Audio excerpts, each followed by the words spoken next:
پرانے وقتوں کی بات ہے کہ ایک نہایت وسیع و عریض سلطنت تھی جہاں انصاف پسند بادشاہ فیروز شاہ حکومت کرتا تھا۔ بادشاہ نیک دل اور دانا تھا، لیکن کبھی کبھار اپنے درباریوں کی باتوں میں آ کر کسی پر جلدی فیصلہ کر دیتا تھا۔ ایک دن بادشاہ کے دربار میں شور مچ گیا۔ لوگ ایک اندھے فقیر کو گھسیٹتے ہوئے دربار میں لے آئے۔ ایک درباری بولا، جہاں پناہ، یہ اندھا فقیر چور ہے۔ آج محل کے قریب سے گزرتے ہوئے اس نے خزانے کی طرف جانے والے راستے کی نشاندہی کی ہے۔ یقیناً یہ چوروں کا ساتھی ہے۔ بادشاہ نے فقیر کی طرف دیکھا۔ وہ ایک کمزور، نحیف شخص تھا۔ آنکھوں میں روشنی نہیں تھی، مگر چہرے پر عجب سکون تھا۔ بادشاہ نے نرمی سے پوچھا، اے فقیر، کیا یہ بات سچ ہے؟ فقیر مسکرایا اور بولا، جہاں پناہ، میں اندھا ضرور ہوں مگر چور نہیں۔ میں نے زندگی میں کبھی کسی کا حق نہیں مارا۔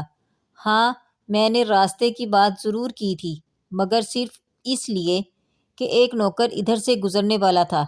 میں نے آواز سے پہچان لیا کہ وہ کہاں کھڑا ہے۔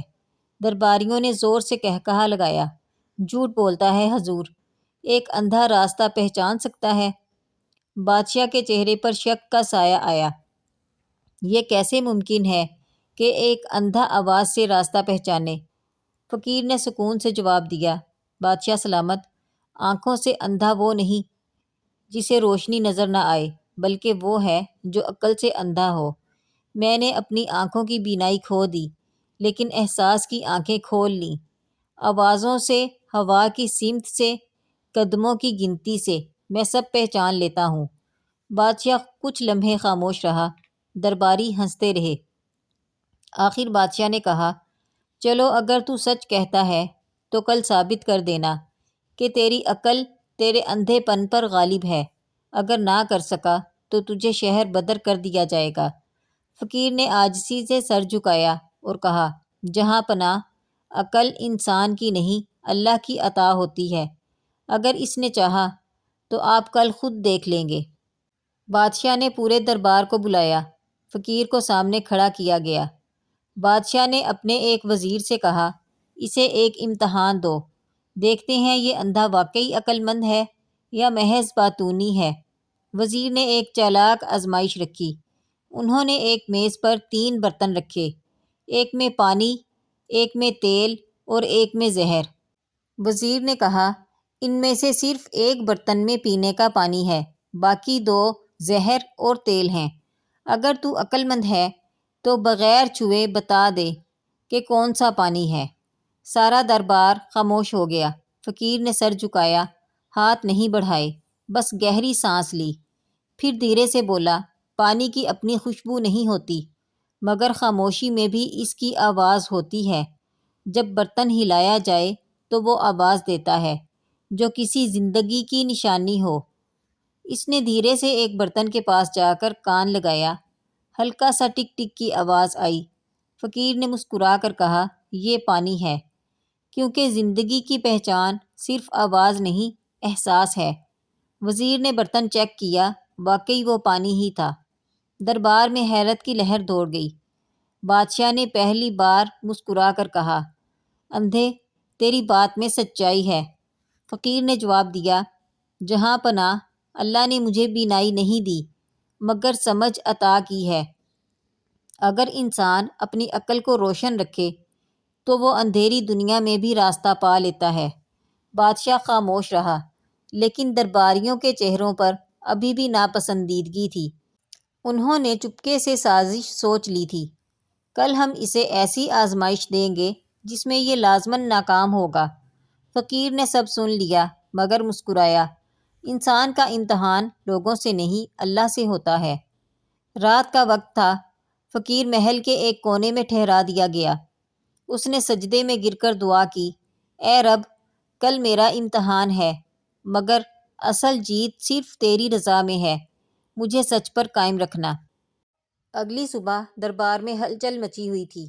بادشاہ فیروز شاہ تخت پر بیٹھا ہوا تھا اور سامنے اندھا فقیر خاموشی سے کھڑا تھا۔ درباری ایک دوسرے کی طرف دیکھ کر مسکرا رہے تھے۔ وہ جانتے تھے آج کا امتحان پچھلے سے کہیں زیادہ سخت ہے۔ وزیر اعظم نے آگے بڑھ کر کہا، جہاں پناہ، کل اس اندھے نے سن کر پانی پہچان لیا، لیکن آج ہم دیکھیں گے کہ کیا یہ احساس صرف ایک اتفاق تھا یا واقعی اس کے پاس کوئی غیر معمولی عقل ہے۔ بادشاہ نے اس بات میں سر ہلایا۔ ٹھیک ہے، مگر یاد رکھنا امتحان انصاف کے دائرے میں ہو۔ وزیر نے ایک اشارہ کیا اور درباری ایک بڑے کمرے کی طرف روانہ ہو گئے۔ کمرے میں مختلف جانور باندھے گئے تھے، ایک شیر، ایک گھوڑا، ایک بکری اور ایک خچر۔ سب کے منہ کپڑے سے ڈھکے گئے تھے تاکہ ان کی آواز یا شکل ظاہر نہ ہو۔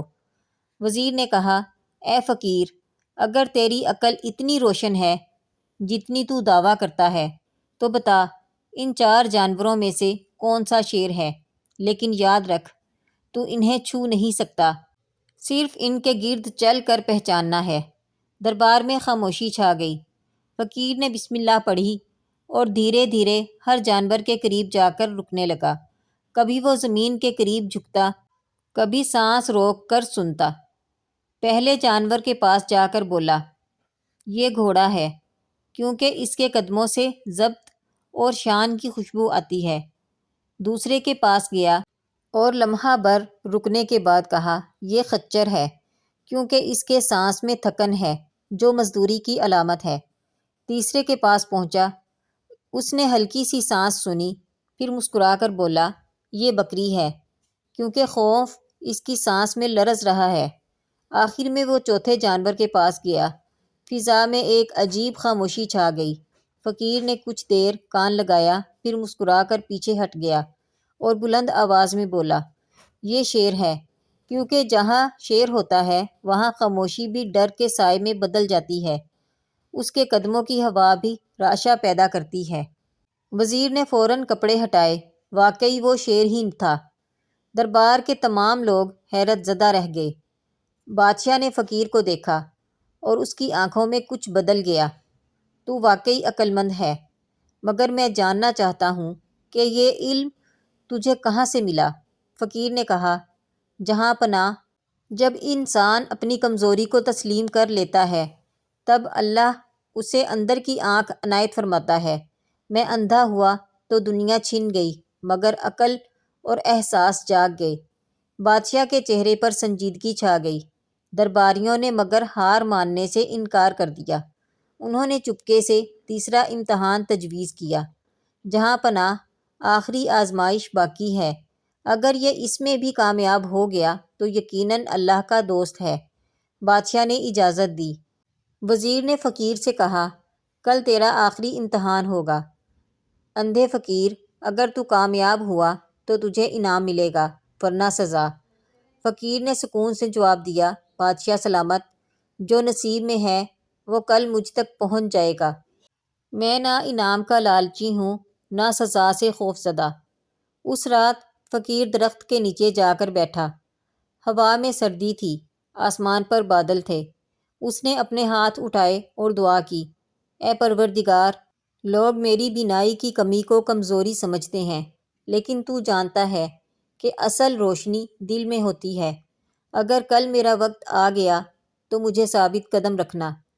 دور محل کے ایک کونے میں وزیر اپنے ساتھیوں سے کہہ رہا تھا، کل ہم اسے ایسے امتحان میں ڈالیں گے جس میں یہ ضرور ہار جائے گا، کیونکہ اب بادشاہ کا دل اس کی طرف جھک چکا ہے۔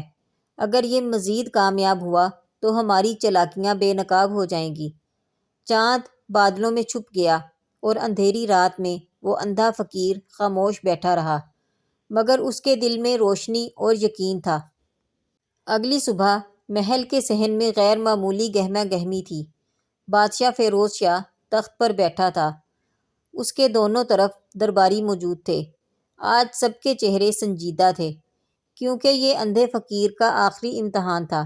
بادشاہ نے اعلان کیا، آج اگر یہ اندھا فقیر اپنے علم اور عقل سے کامیاب ہوا تو میں اسے اپنا قریبی مشیر بنا لوں گا، اور اگر ناکام ہوا تو اسے شہر بدر کر دیا جائے گا۔ یہ سن کر درباریوں کے چہروں پر مسکراہٹ آ گئی۔ وہ دل ہی دل میں مطمئن تھے کہ آج وہ فقیر ہار جائے گا۔ وزیر آگے بڑھا اور بولا، جہاں پناہ، آج کا امتحان سادہ مگر فیصلہ کن ہے۔ ہم نے ایک کمرہ تیار کیا ہے، اس میں 3 دروازے ہیں۔ ایک دروازے کے پیچھے موت ہے، یعنی ایک خون خوار شیر۔ دوسرے دروازے کے پیچھے گہری کھائی ہے، جہاں قدم رکھتے ہی انسان ختم ہو جائے۔ اور تیسرے دروازے کے پیچھے زندگی ہے، یعنی نجات کا راستہ۔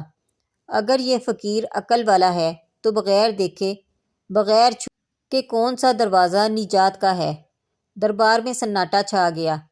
فقیر کے چہرے پر سکون تھا۔ اس نے آسمان کی طرف رخ کیا، دل ہی دل میں دعا کی، اے رب، یہ امتحان تیرا ہے، ان کا نہیں۔ مجھے وہ راستہ دکھا جو تیری رضا کا ہے۔ بادشاہ نے اجازت دی۔ فقیر کو 3 دروازوں والے کمرے میں لے جایا گیا۔ کمرے میں مکمل اندھیرا تھا، مگر اندھے کے لیے اندھیرا کیا معنی رکھتا ہے۔ وہ آہستہ آہستہ دروازوں کے قریب گیا۔ پہلے دروازے کے قریب پہنچا۔ اس نے اپنی چھڑی زمین پر ہلکی سی ماری اور بولا، یہ وہ دروازہ ہے جہاں شیر ہے، کیونکہ ہوا میں ایک دبی دبی سانس کی گرمی محسوس ہو رہی ہے۔ زندگی کے قریب موت کا سایہ ہوتا ہے۔ دوسرے دروازے کے قریب گیا، زمین پر پاؤں مارا، آواز گونجی اور کہیں دور جا کر گم ہو گئی۔ فقیر مسکرا کر بولا، یہ کھائی ہے، کیونکہ آواز واپس نہیں آئی۔ اب تیسرا دروازہ بچا تھا۔ وہ خاموشی سے قریب گیا۔ وہاں ٹھنڈی ہوا کا جھونکا آیا۔ فقیر نے آنکھیں بند کیں اور کہا، یہ نجات کا دروازہ ہے، کیونکہ جہاں اللہ کا حکم ہوتا ہے وہاں سکون محسوس ہوتا ہے۔ دربار کے محافظوں نے باہر سے دروازہ کھولا۔ وہ واقعی تیسرا دروازہ ایک باغ کی طرف کھلتا تھا، جہاں سے روشنی اور تازگی آ رہی تھی۔ دربار میں ہلچل مچ گئی۔ لوگوں نے سبحان اللہ کہا۔ بادشاہ اپنی جگہ سے اٹھ کھڑا ہوا۔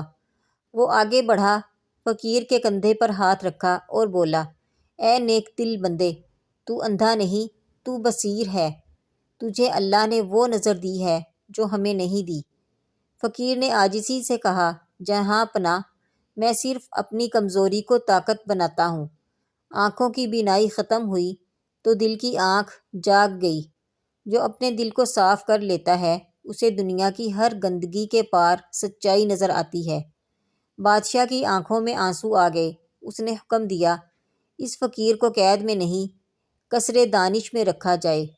یہ اب سلطنت کا معلم ہوگا، جو ہمیں سکھائے گا کہ عقل و علم، ایمان کی روشنی آنکھوں سے نہیں دل سے آتی ہے۔